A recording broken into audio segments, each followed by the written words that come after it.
Hi everyone, Olivia here. I'm back again with another tarot reading video, and for today, let's do a no contact reading. No contact.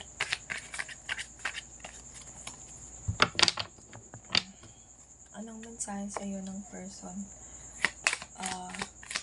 na matagal mo nang iniisip pero no contact na kayo?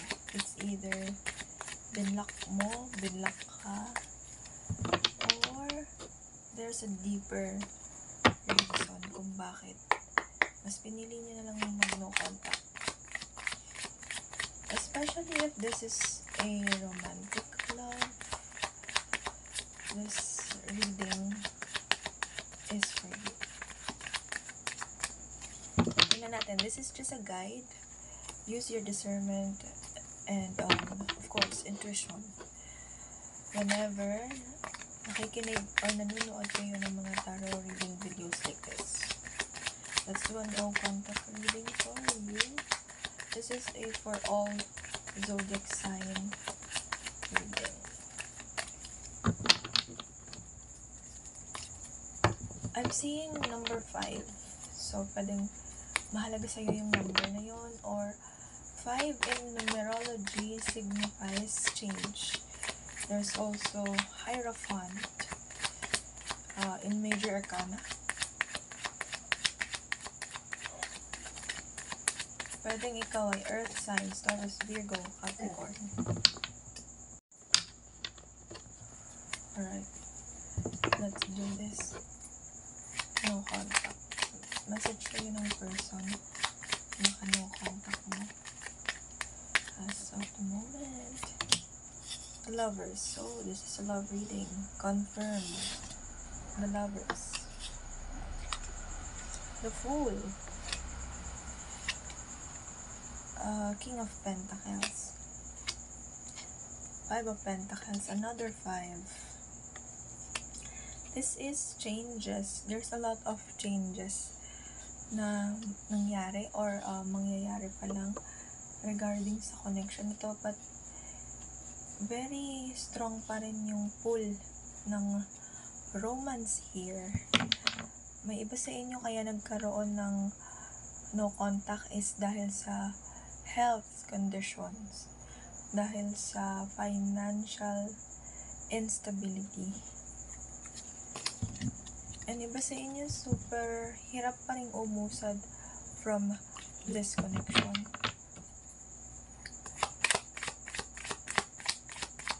What else? This is a no contact reading for all zodiac sign again.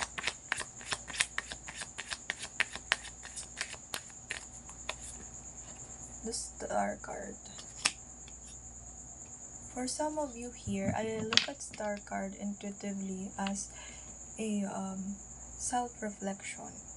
Pwedeng this connection, simula nang nagkaroon kayo ng no contact ng person ito, mas naging firm yung pagkilala mo sa sarili mo, yung pagkakaroon mo ng self-reflect, pagsa-self-reflect, mas naging deep yung tingin mo sa relationship. Not necessarily this relationship, pero ito yung naging awakening mo na relationship, na there are relationship talaga na tatatak sa'yo ng sobrang bongga, and mas mapapakita nun yung halaga mo. Another 9 of Pentacles. There's a lot of Pentacles here. The Chariot card. 6 of Cups. 8 of Wands. Yeah, the Hierophant. Like what I've said kanina. Another set. Last set.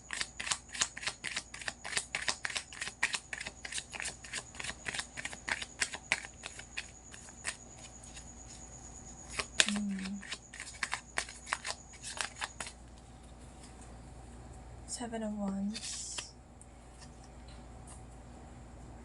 Page of Cups. I'm sorry, Knight of Cups. 6 of Wands. 9 of Cups. and Knight of Pentacles. Alright. There's a lot of energy ng earth signs here and Gemini, Libra, Aquarius as well. Again, go back to the reading. This connection, maybe ang tagal lang natapos nito.